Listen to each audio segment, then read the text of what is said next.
You sit down at setup, and you know your opponent is an accomplished player. What are the most important things to do to maximize your odds of winning? 1. Don't shit yourself. This isn't Dragon Ball Z where your numerical power level decides the victor. 2. Play your game. If it's a strong matchup for your character, focus on playing the player more than the opponent. Avoid chump checks and cheese to start, but don't disregard them altogether. Save them for later, particularly if you have recognized a pattern that suggests they may work. Taking a first stock against a high-level player is much less important than taking the last, or even second to last, so condition them with solid play. 3. Play decisively. Try to make your punishes hurt. Players have limited options when offstage, on knockdown, and so on. Failing to capitalize and letting top players reset to neutral is much more costly than against lower-level players. In other words, play to win. Strike while the iron's hot. Don't let them lock in without taking a toll if you're the one coming out the gate hot. Playing not to lose and switching to defensive, overly risk-averse play just because you have a lead is a throw against top players. Give them an inch and they'll take a mile. If you find yourself spamming low-lag attacks or dash dancing without purpose, refocus, get your head in the game as quickly as possible, and make sure you're mixing up your play. 4.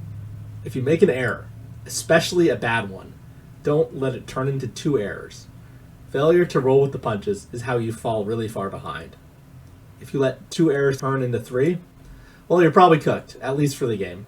But falling behind in the set is also way more costly when trying to make an upset. 5. If you're losing, recognize why. Keep trying to recover, use your respawn invincibility time, even consider running away in floating matchups.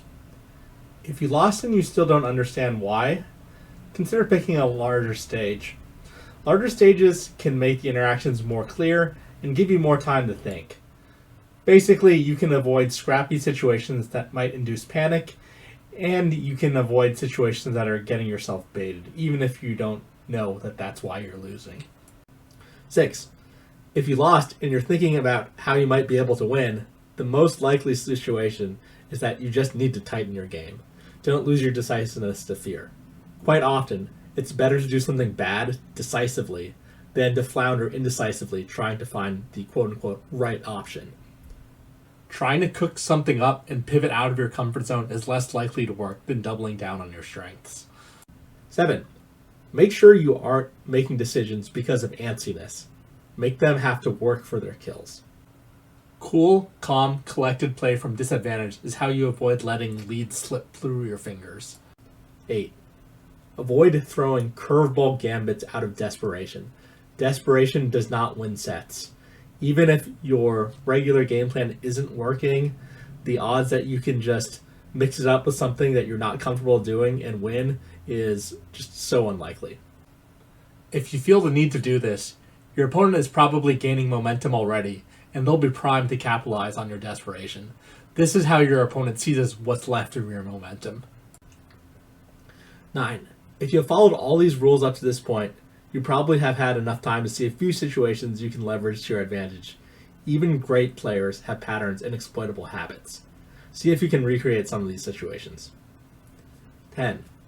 If you've gotten yourself into a winning situation, especially on match point, pay close attention to if your opponent seems nervous. Even veteran players can crumble if they're about to be upset. You might catch them slipping, and this might be a good time to go for a cheese.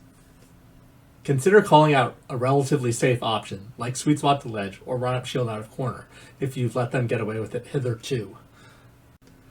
Last, and perhaps most important thing, never celebrate prematurely. Get it into your head that you have to be present. You have to play one moment, one interaction to the next. Thinking that you're about to win and you're about to beat someone big is outside the game. The win comes when you hear, "This game's winner is," and that's when you can let go and celebrate. Losing because you were decisive and made a wrong choice is easier to live with than losing because you lost confidence and played like a pussy. Seize the moment. Those losses where you were too scared to make the winning move, those stay with you. But the losses where you went for gold, came up a little short, maybe fumbled a little bit, those are easy to laugh off, and life moves on.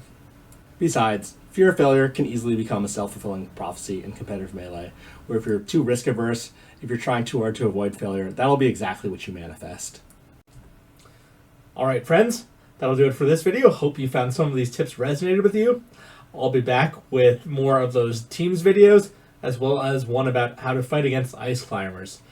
So, click those like and subscribe buttons. Thanks so much.